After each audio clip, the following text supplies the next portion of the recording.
My camera's got some smudge on it or something like that. So, I've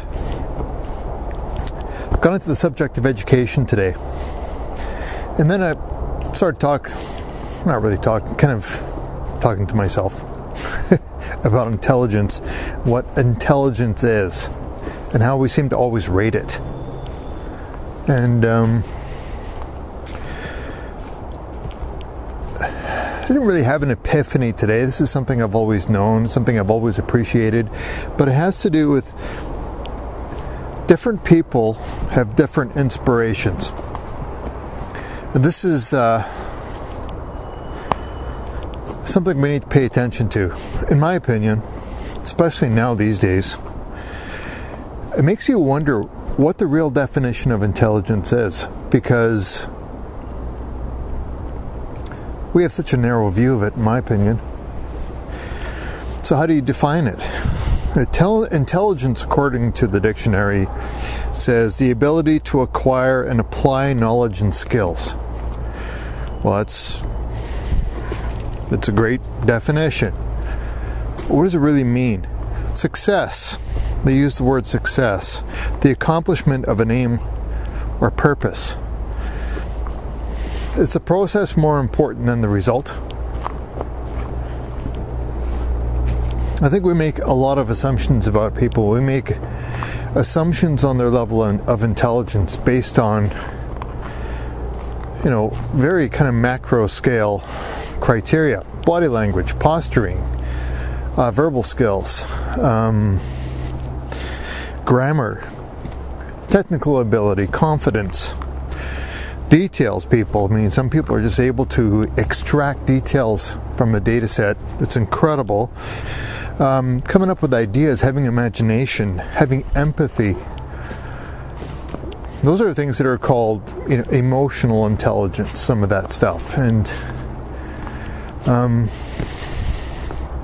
I think we need to pay attention to it more. So I just got a couple of tiny little notes that I've made here. I'm just looking at them.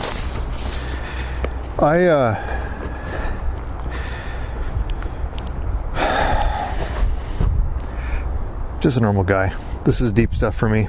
But have you ever met anyone who was truly exceptional at something?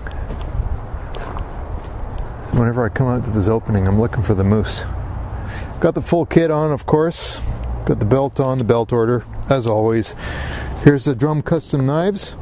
Told you I'd start using it. You don't come out here without bear mace.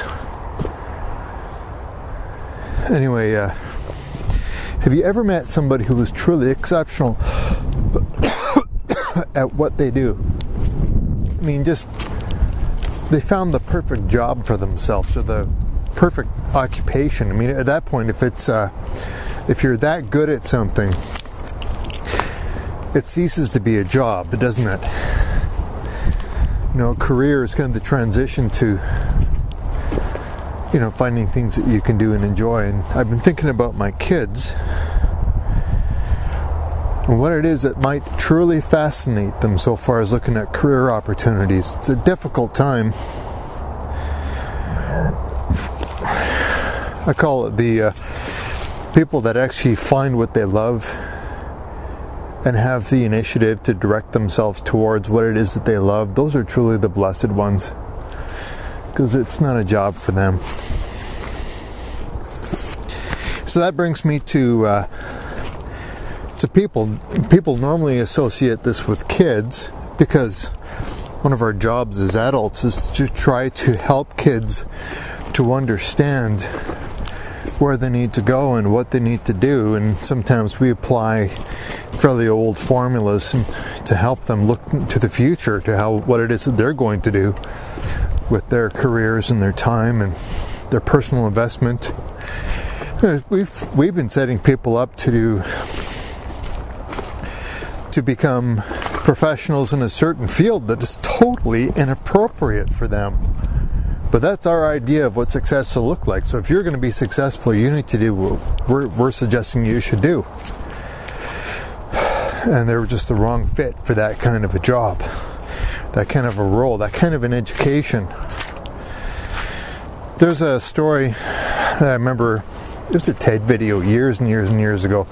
Sir Kenneth something, talking about a young girl who's in school. Her grades were crashing. She's doing terribly, and until she got one special teacher. And that teacher brought the parents to the school, did an interview. It's okay, now let's leave the room. They left. She turned the radio on, and there was a little song playing in the background. She said, let's leave the room just for a minute. And they exited the classroom. They looked in through the door of the window of the door, and they said, just wait. And literally very, very soon, within seconds, the little girl was dancing. So your little girl isn't a professor. Your little girl is a dancer. Send her to dancing school. Being able to read the cues and the information that the little girl was teaching her, she paid attention to it. And that little girl went to the London Ballet, eventually worked her way through the London Ballet and built her own dance school, and she became a multimillionaire. And in many other circumstances, they would have probably put her on Ritalin for being overactive and putting her in a special school. Being able to find people's strengths, what they're good at, what they want to do, and cashing in on it.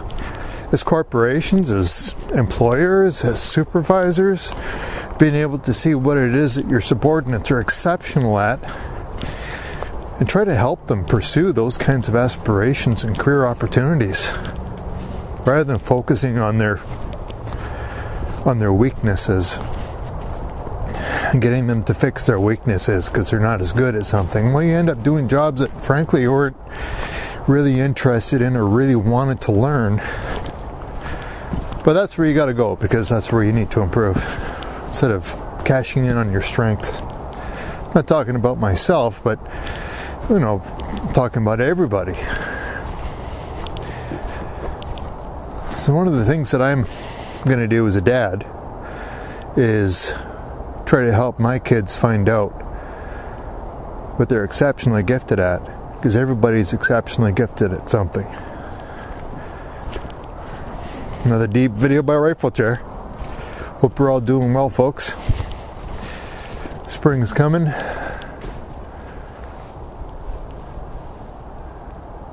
Can't smell it yet, but it's coming. Up for a walk on Rifle Chair Ranch. Cheers, and as always, Maple Leaf up.